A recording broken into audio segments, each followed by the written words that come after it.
Hi. I am pleased to have the honor to introduce our guest for today's meeting. I've been told this is one of the longest lists we've seen, so be impressed, number one, and bear with me, number two. When I call your name, please stand and remain standing until President Jackie has welcomed you today. Okay. Guests of Frank Countess, Zach Nahas, Rebecca Countess, and Sydney Kessler-Appel. Guests of Dan May, Amanda Steininger. Guests of Youth Leadership, Eden Turnow, Derek Ryan, Heather Turnow, Mark Turnow, Amy Ryan, Dwight Ryan, Derek Carpenter, and Andy Bell. Guests of Eric Chase, Alex Kedashevsky. Did I do it? Yes. I practiced. I wrote it down. Thank you very much. I practiced. Okay. Guest of Rebecca Hanlon, Kimmy Lay. Guest of Tom Donnelly, Sean Skihan. Guests, plural, of Brian Grimm and York Day Nursery. Tatiana Abreu and Raina Abreu and baby. Sarah Bradley, not yet. Okay. Ashley Grimm and Evie Grimm. Laura O'Grady. Chris Reed, Amy Reed, and Hank. Lisa Rumsey, Amy Young, Tammy Snyder, and guest of Austin Shank, John Langle, guest of Bob Davis, David Jones. We did it. We did it all.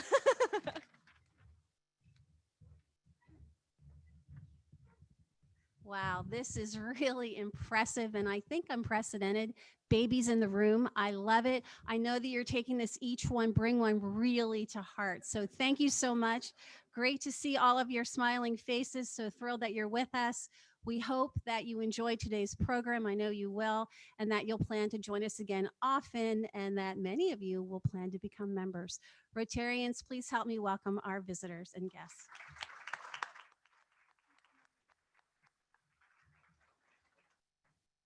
So this is the month of each one bring one. So this is just the start. We hope to continue to see more and more new faces every week.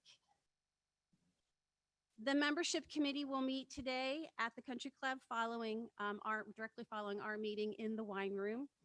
The Educational Vocational Guidance Committee was supposed to meet today, but that meeting has now been postponed. The Preserve Planet Earth Committee will meet on Wednesday, November 10th at 8 a.m. via Zoom.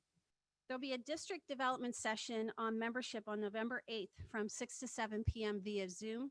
Past District Governor of Rotary District 7430, Herb Klotz, will discuss strategies that his club used in Allentown to successfully grow their membership, and you can go to the district website to sign up for that. Just a reminder that today is the first tour of the Yorktown Hotel.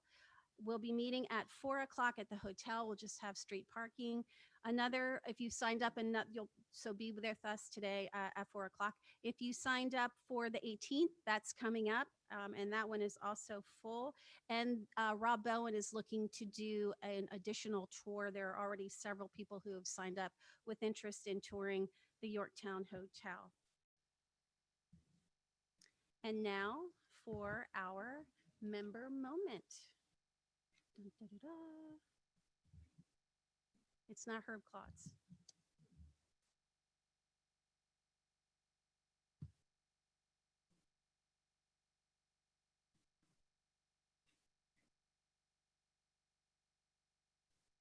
Well, it's a surprise. We're going to talk about Matt Summer today. Matt was born and raised in York County and graduated from Dallastown. He attended George Washington University, where he earned his degree in economics, and he came back to York after graduation to work for Shipley Energy in their commercial natural gas division. He's been with the company for nearly 20 years and is now president of Shipley Group. What he loves most about his job is helping people grow and develop. He's learned over the years that the only constant is change.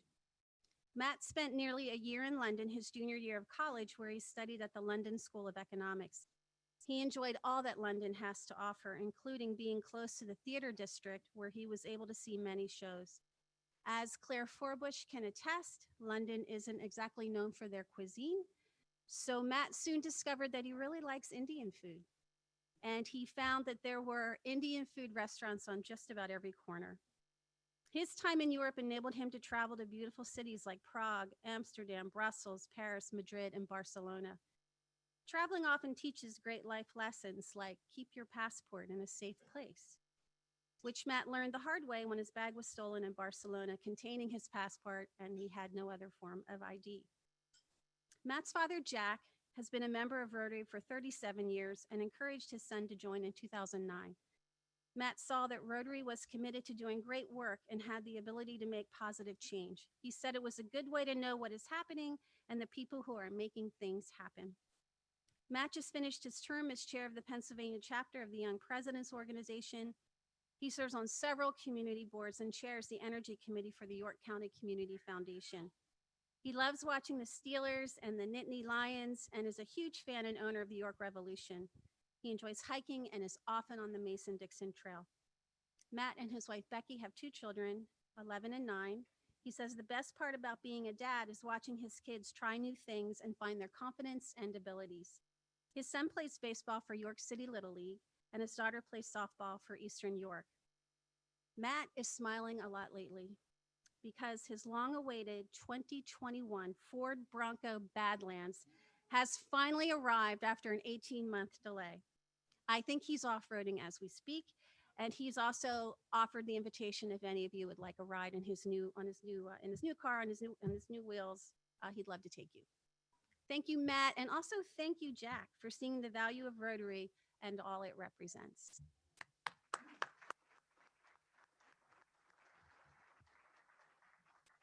And now, Chris Toff with a Courageous Conversation announcement.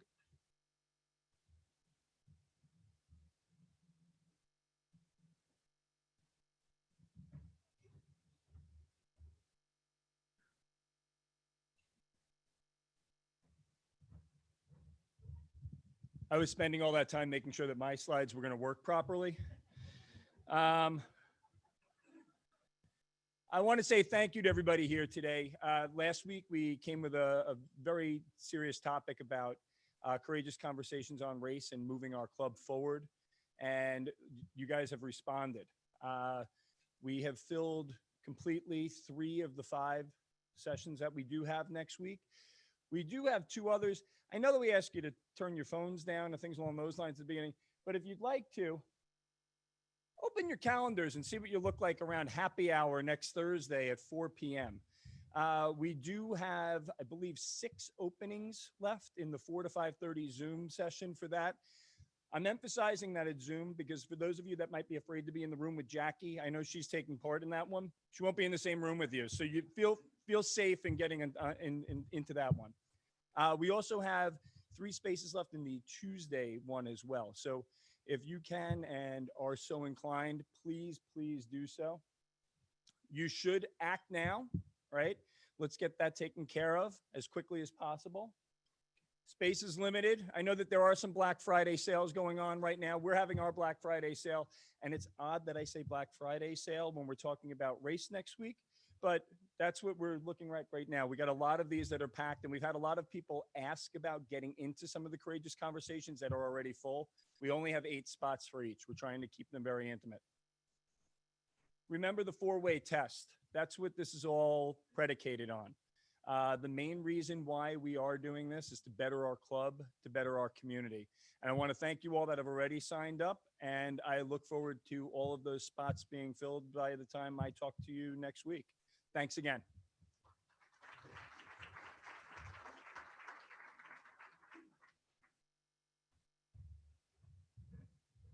Okay, and now Jeff Lobach to introduce our Students of the Month.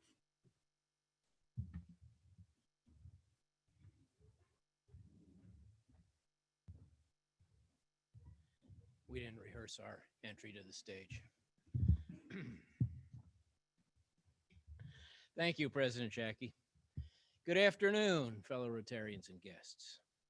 Recognizing our Students of the Month is one of the most affirming and encouraging activities in which we engage.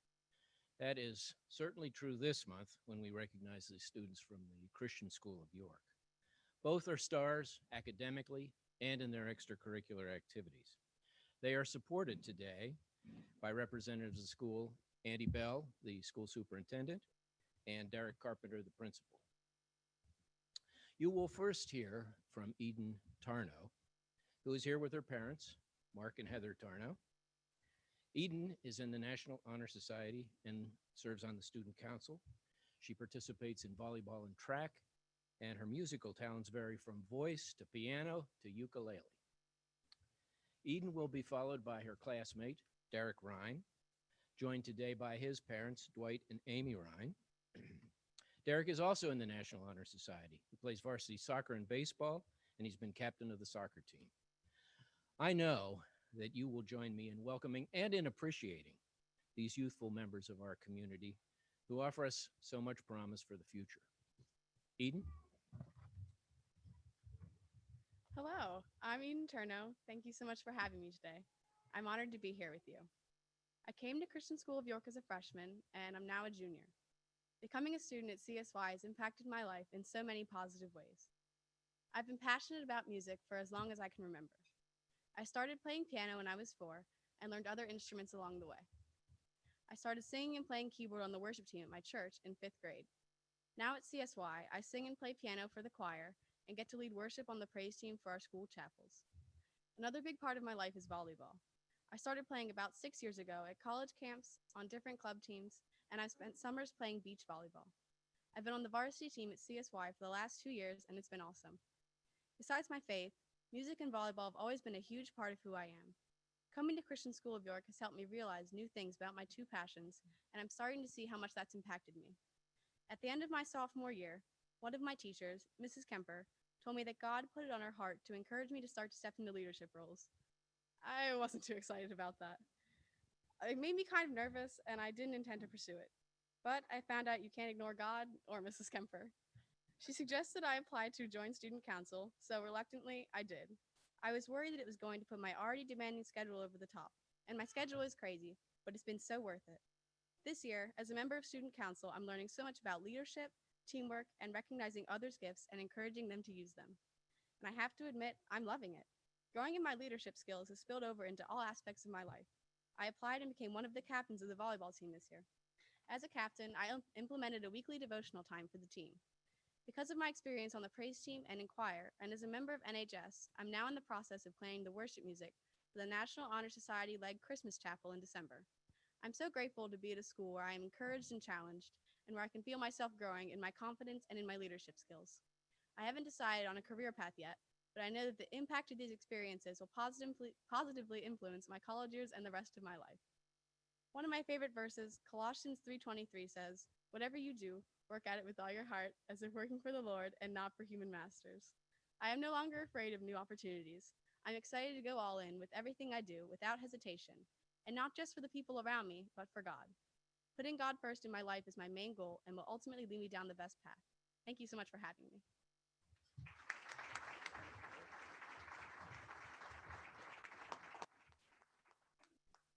Thank you guys for having me today. My name is Derek Ryan, and I am a junior at Christian School of York. I've been attending CSY since I was in kindergarten. One of the things I love about CSY is that because we are a smaller school, you get to really connect with the teachers and students around you. At the beginning of this school year, we had a school retreat filled with lots of fun activities and spiritual encouragement, one of which was a cookout after school. That was my favorite part of the school year so far because I got to connect with a lot of different people. That outside of school, I enjoy being outdoors and playing sports. I had the privilege of being one of the captains of the varsity boys soccer team this fall. I love to play soccer with my friends and make a lot of memories with them. I hope to continue playing soccer at the college level. I also have a passion for sports, so I'm currently considering majoring in sports management. Both the CSY community and playing sports has given me opportunities to excel in life. I'd like to thank you for recognizing me with this award.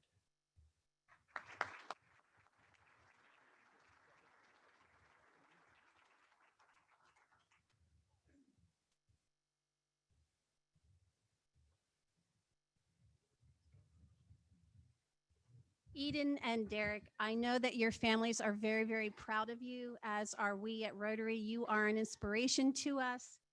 We look forward to seeing what you'll do in the future. We hope you'll come back often. We hope you'll make York your home. Please help me congratulate our students of the month.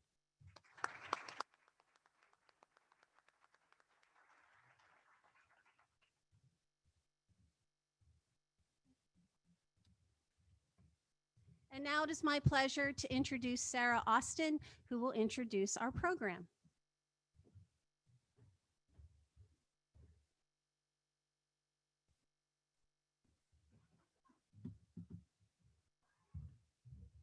Thank you, President Jackie.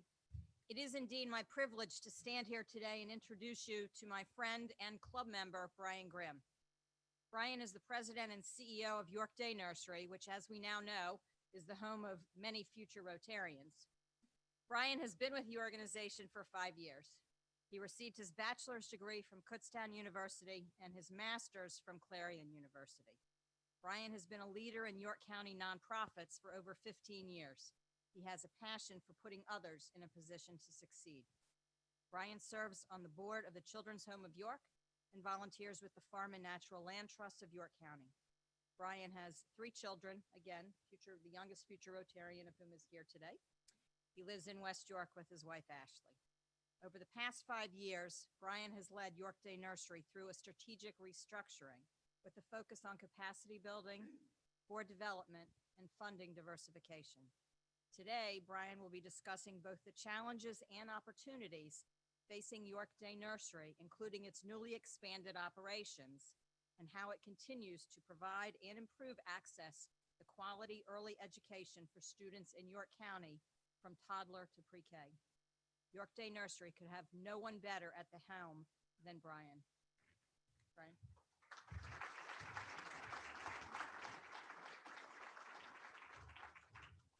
Hello, good afternoon, everyone.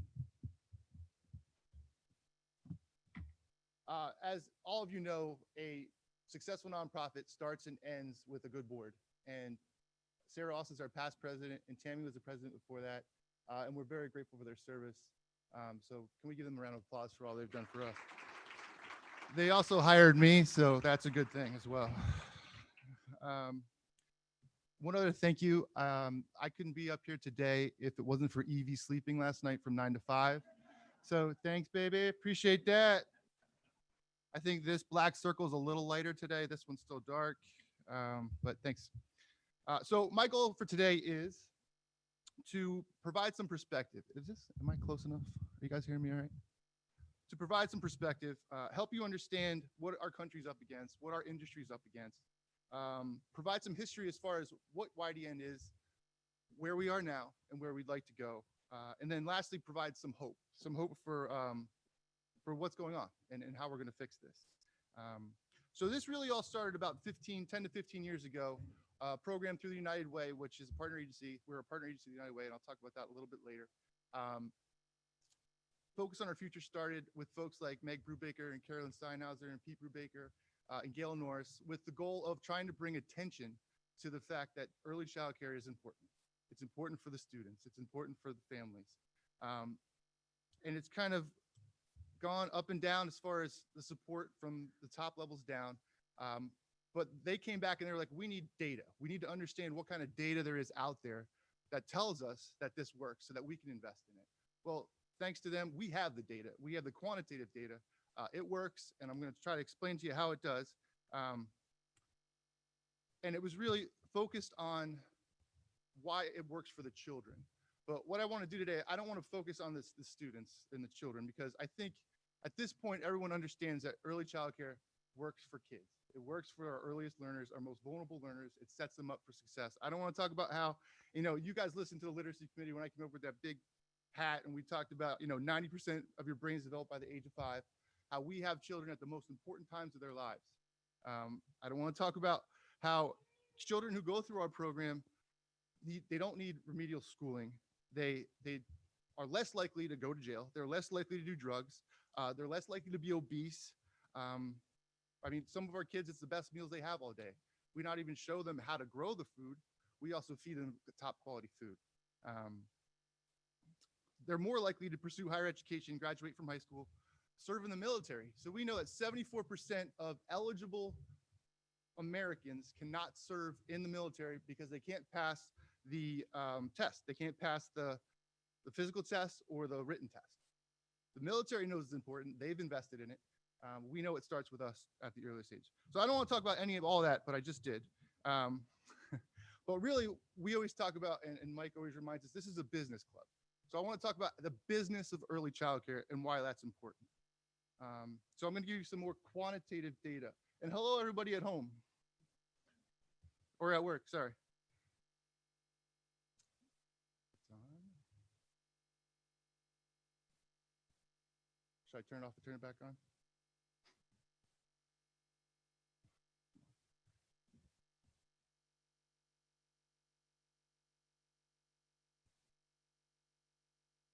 Got nothing. There's more. Okay, so sorry about that. Almost 5,000 infants were born in York County in 2019. There are only 393 licensed infant care spots in the county. That means 92% of these babies don't have access to care. Think about that. That's just in 2019. Did that work? All right. You can't see because of there we go. All right. 50 early learning centers in York County closed between April of 2020. What did I miss? Oh. We keep seeing the guys from home. 50 early learning centers have closed in York County between April 20th and April of 2021. In fact, the entire childcare industry contracted by almost 83%. Just again, giving you some data.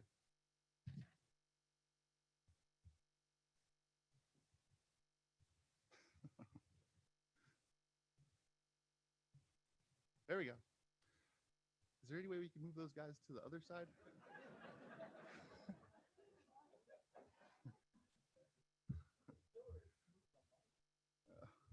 Well, that number is 3.47 billion. 3.47 billion Pennsylvania loses estimated annually due to childcare issues. That includes lack of access. That includes parents calling off because grandma's sick, can't take care of the kids. Transportation issues, distractions, on the phone with caretakers, wondering where their child is, what their child's doing, is their child okay? Being late, leaving early because of childcare issues. 3.47 billion.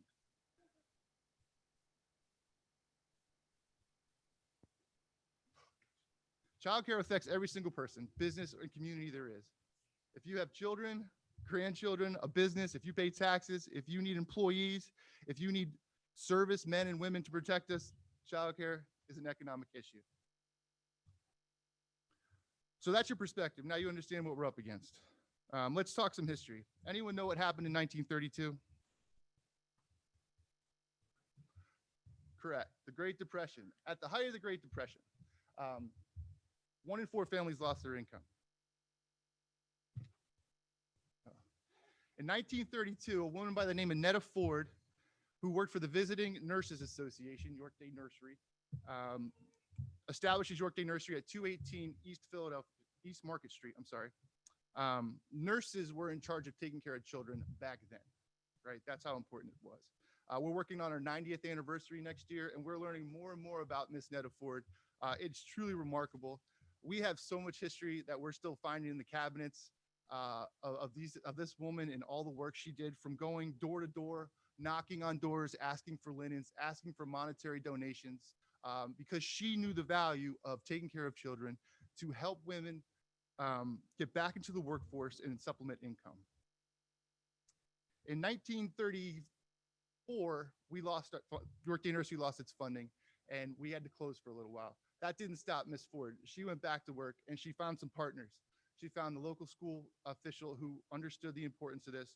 She also found the Works Progress Administration, which helped fund the school and kept it running from there on. And that's when we established York Day Nursery in 1946 with a local committee. So we've been around for a while. 1951, we moved to York Day Nursery at 628 East Market Street, which is now the Catholic Harvest Food Pantry. The building's still there, and the fact that they fit kids in that building is amazing to me. And then in 1996, we moved to our new facility at 450 East Philadelphia Street, which is the went too far.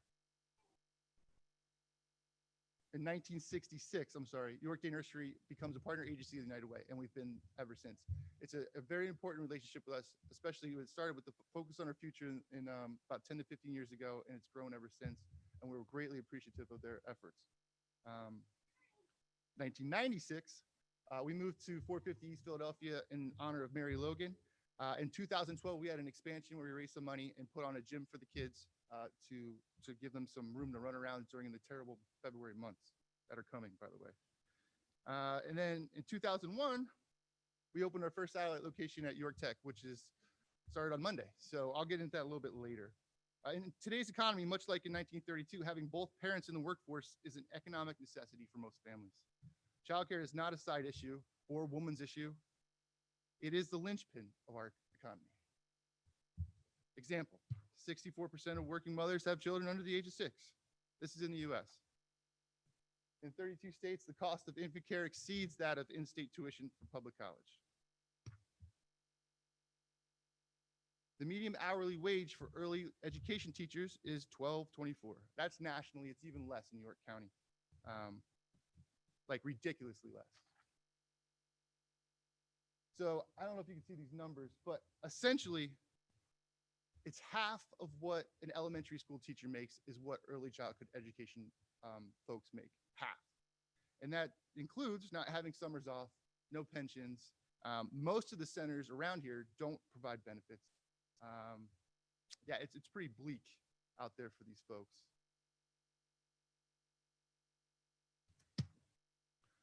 So early learning is expensive, and it should be. It should be conducted in small groups with teachers who are paid well, who have retirement and medical benefits. Most centers, like I said, don't have any benefits whatsoever. Early child care is and has been a complete market failure since 1932. We have not been able to figure it out. The fact that there are for-profit childcare centers making money off the education of our children on the backs of overworked and underpaid teachers and of working parents who need to work to survive or, God forbid, better themselves is all the evidence you need that this system's broken. High quality early childhood education should be for not for profit. It should be universal, and it should be free. And it can be done in that order. So there you got your history, you got your perspective of what we're up against, you got how we got to where we're at. So here's where we're going.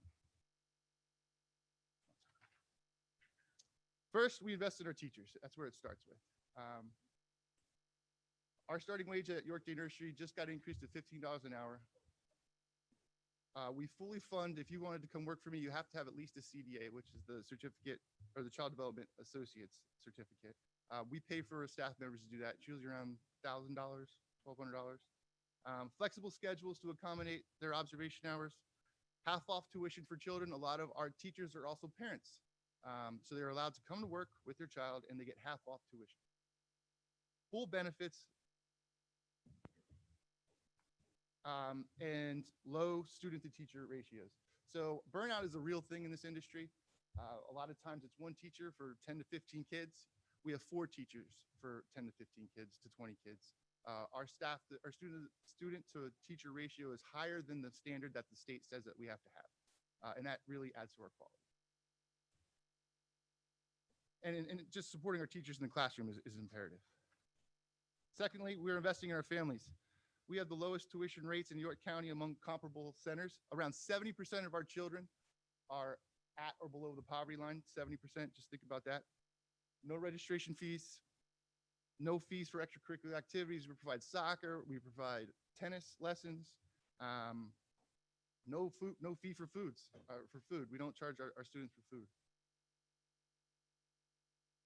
We go 6 weeks to 5 years old.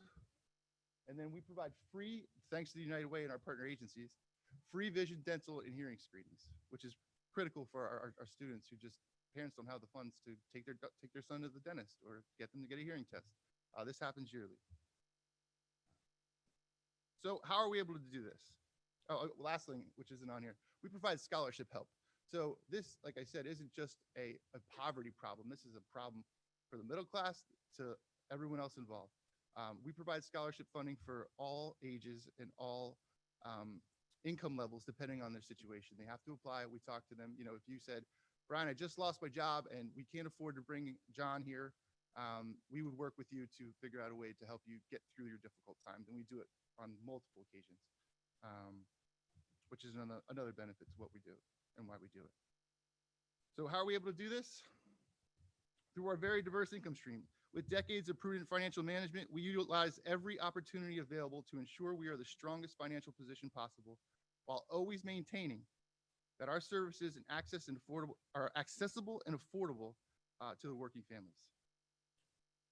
This is through the balance of public and private support. It's the only way it works. Like I said, we aren't here to make money. We're here to take care of kids and take care of as many kids as we can.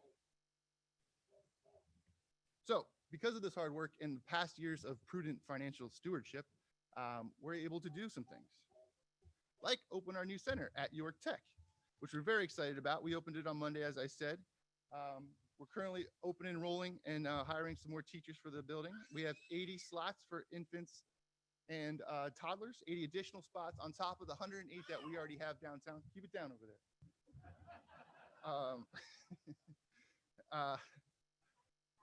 Yeah, she's excited. Yeah.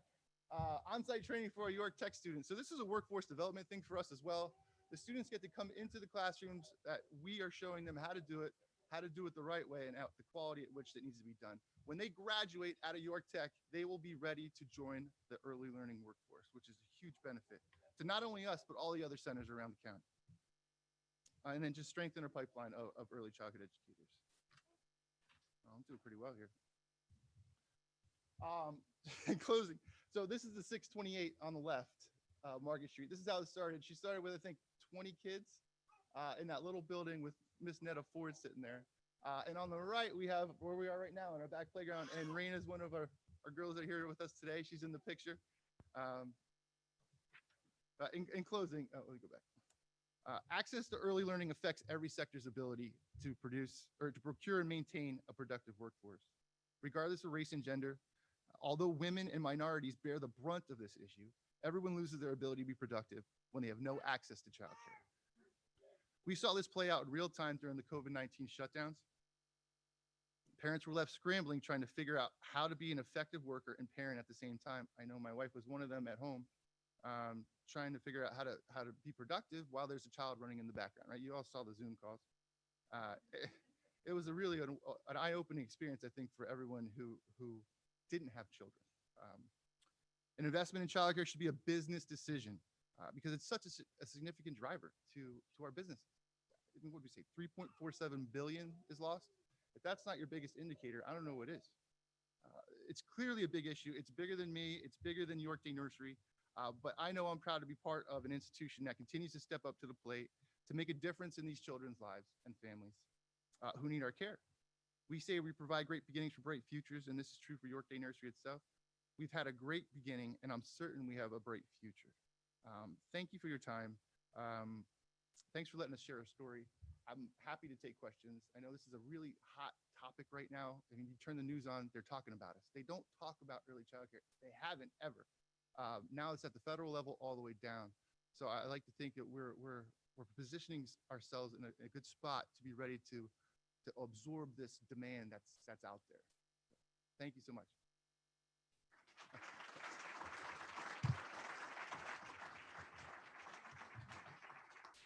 Go ahead, Tom.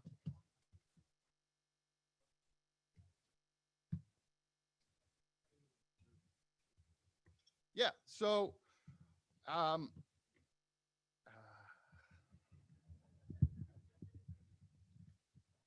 will repeat the question. What are we doing at York County School of Technology? We have opened the center on Monday. We are going to have an additional 80 children.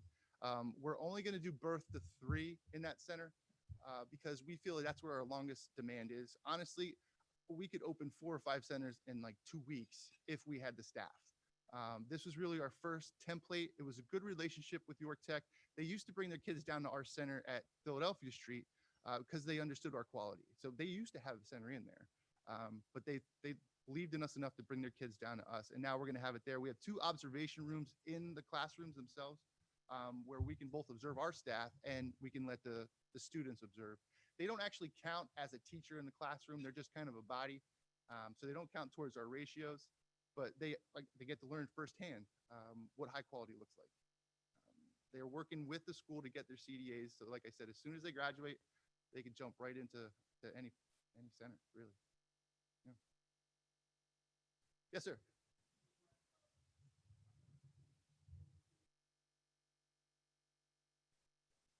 Yep.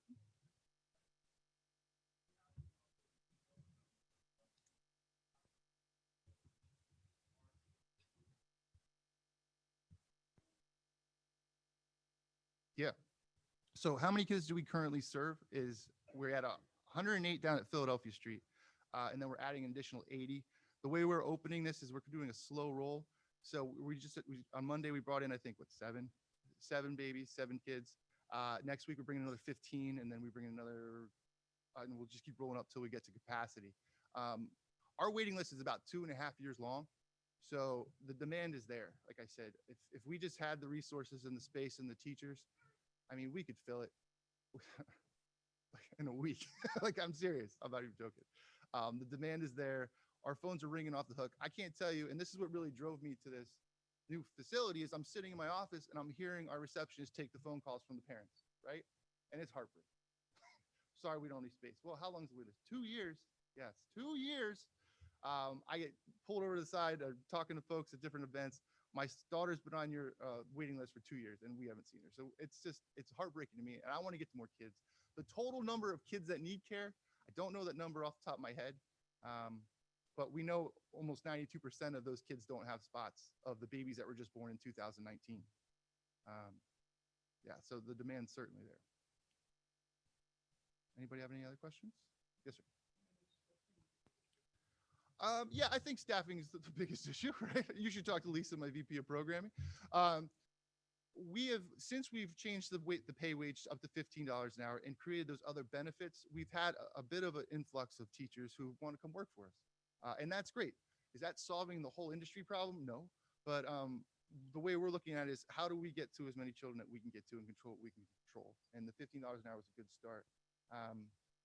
You know, if you had to pick between sitting in a classroom with 25 kids and getting paid $15 an hour or a little bit more, or working in a warehouse by yourself pulling packages at $20 an hour, it's hard.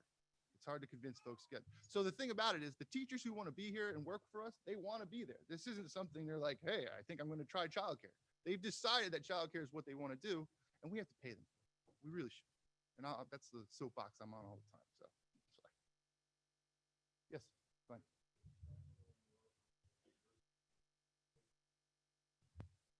Can I expand a little more on the diversity of our funding stream? Yes. So we get some funding from the United Way through their campaign. We're very grateful for that. We have a lot of private funders who we have our annual appeal and we ask for funding. We do get some subsidy money from the state that covers, like, Glenn, if you showed up and you had 3 children and you're like, I need care for this and I can't afford it, you would actually go to child care consultants. And I don't know if Christy's on the call or not, but hi, Christy, if you're out there. And they'll walk you through the process of applying. So you would apply, you can get approved for, $10, or you can get approved for your whole amount. And then those dollars come to us as we take the children in. We have EITC donations that provide scholarship for our kids. We get food reimbursements as well from the state. So X amount of children, we get some dollars there as well. What am I missing? And Give Local, sorry. Give Local, we raise money there too. We have, okay, so I got to tell you about 2 more programs that we do that are state funded. So about 10 years ago, the state said, York Day Nursery, you do this well and you do it better than everyone else. How do you do this? And they worked with us, and then we created a template of pre-K counts that some of you might know about. So each child gets a subsidized dollar amount per spot. So we have 18 spots currently, which we get funding for each child who has applied for and then received the funding. We also have an infant toddler program, which the state was like, wow, you guys are doing this really well at the pre-K level. How do we get the dollars to the birth through 3s? So they created this same thing. You come in, if you can't afford it, you apply for this program, and it's a way to pipeline the kids from baby into the pre-K counts program. So they're starting to figure it out. They're kind of playing around with it. but that's another funding source. Yeah. Yes, Jody.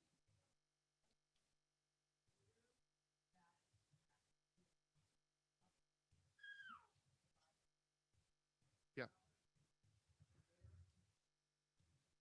Do we have businesses who provide subsidies for their kids? No, the answer is no right now. That doesn't mean it will be no next year. Yeah. Yes, sir.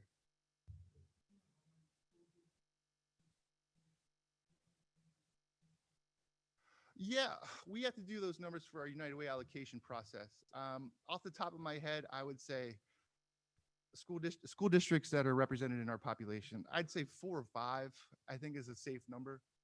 They're not all city kids. We have a lot of folks who come in from suburbia to work in the city, drop their kids off. And that's really kind of a draw for some of these parents is the diversity in our classrooms. We really give them a real life experience as far as, you know, the way life is diverse. Any other questions? Yes, Michael.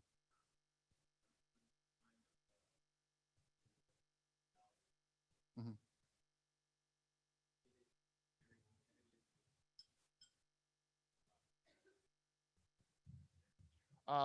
So this isn't to be competitive with our competitors. This is to be competitive with the market right now. Our competitors are still paying, you know, 14 and below. I mean, they're starting at $12 is the median. We're really trying to set the bar for what these teachers should be getting paid. That number could be up to, you know, what an elementary school teachers are getting paid, 60 to 70,000 a year. It can go up as far as we can. I mean, that's what they deserve. They have the same credentials as the elementary school teachers, but they're getting paid half the amount. Doesn't make any sense to me. Yes, sir. Oh.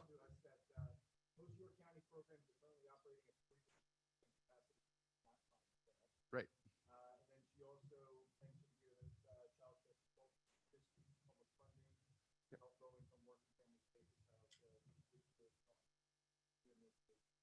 Great. Okay. Mhm. Yeah. What are the critical points in that failure? And if this is so important, why is the market not responding? Well, first, we just had to convince people that it was important to put your child in care. Thank you, Eric. And thank you, Christy. The market failure comes with the fact that you can't even break even because it costs more to provide the care than what we can charge. Families can't afford it. So we know the state tells us it costs $450 a week to provide the care that we provide.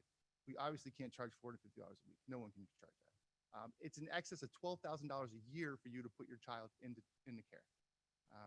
And for middle class families, that's difficult. You can't imagine what the impoverished are dealing with right now. So the market failure is, A, we can't make any money or even break even. So we struggle to just keep the doors open. And then you throw on top of it the teacher shortage, which Christy talked about. We've never been able to address proper funding for early childcare, ever. That's where the market failure came. Yes, ma'am.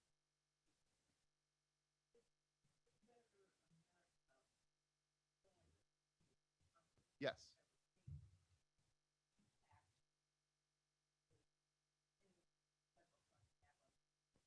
Yeah. That's a good question. So what will the Build Back Better Act do for our organization? It will help us tremendously. So we'll get more funding per child. And they're not, in the past, they would do it by, they were splitting it up in, depending on what area you lived in, the regions, which didn't really reflect the proper numbers as far as what's happening in, say, a York Day Nursery. So they're really getting into the weeds as to understanding who gets the money and how they get it.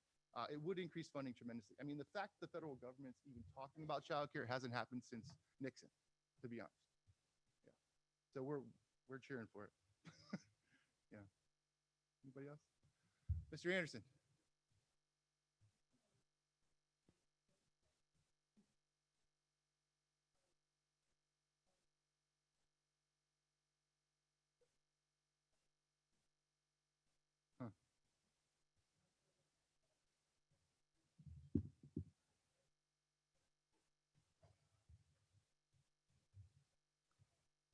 Yeah.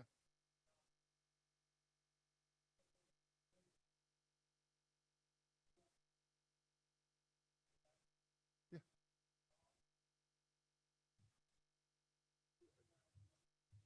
Yeah, not particularly. Oh, okay, I'm sorry.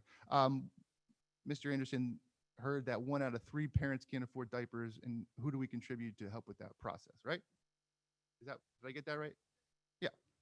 So support for actual supplies for the community at large does not come through us. If you want to help our families out by donating diapers, we have different things throughout the year, like the United Way has the Day of Giving or the Day of Action. They come in, they help us out. And folks who can't come, they bring donations. So we get like tables and tables full of diapers, of wipes, of toys, and we just push that right out to our parents. So yes, if you want to give some diapers, bring them on in and we'll get them to somebody who needs them for sure. Yeah. Anybody else? Yes.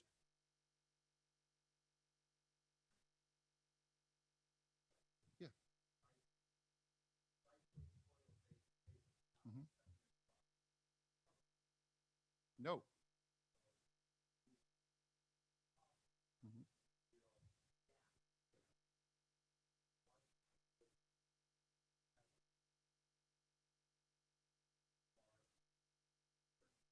Yeah.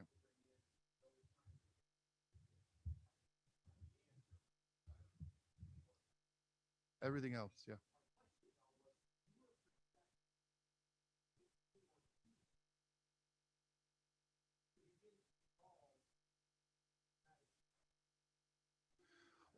Well, it starts with federal funding. It really does. With that, we'll be able to pay our teachers more, provide benefits, be more attractive to folks to come work for us, which would in turn give me opportunity to open more buildings. I mean, it's really the easiest first step is give us the money. We'll figure out how to use it to get more centers open, to get more teachers in the door. We as York Day Nursery have the benefit of being a nonprofit and having a long history here in York Day Nursery and having great private support that provides these scholarships for some of these families. It helps. It does. That's not the answer for everyone, though. I think the answer is it has to come down from the federal level, and the state needs to keep doing what they're doing as far as providing funding for pre-K and now infants. It really comes down to money. It really does. I know everything does, but that's why this is a business decision, right? Anybody else? All right, that was easy. Whew, thanks. Thank you, everybody.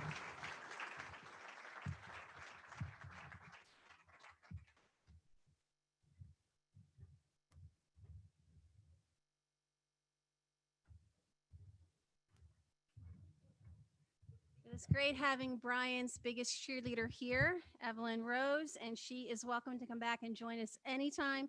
What a great mascot for York Day Nurseries, too, I might add. Brian, thank you so much to you and your team for your dedication to providing affordable childcare for our communities. And also thank you for your passion in helping to develop our most essential resource. So thank you. Let's give him another round of applause.